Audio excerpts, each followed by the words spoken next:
పోల్కొండ ఎందుకు తన్నారా? ఏమైందిరా కౌశిక్? మొన్నే ఐసిఐసిఐ క్రెడిట్ కార్డ్ ఛార్జెస్ పెరిగాయని చెప్పి బాధపడుతుంటే ఇప్పుడు కొత్తగా ఎస్బీఐ క్రెడిట్ కార్డ్ లో కూడా ఛార్జెస్ పెరిగాయంట. ఏంటవి? ఎద్దులో ఉన్న ఏడిస్తే దరిద్రంగా ఉంటది.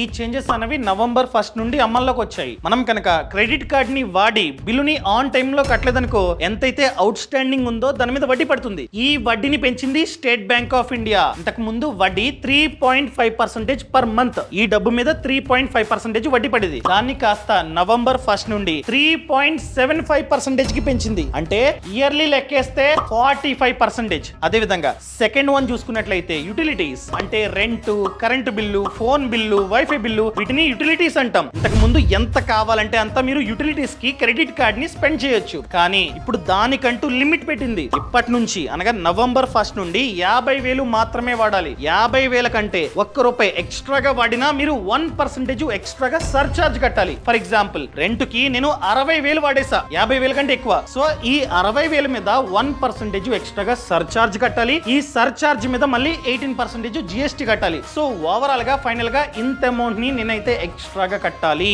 ఇవి చేంజెస్. సరే బాయ్. ఈ సమాచారాన్ని ఎస్బీఐ క్రెడిట్ కార్డ్స్ ని వాడుతున్న ప్రతి ఒక్కరికి షేర్ చేయడం అస్సలు మర్చిపోకండి.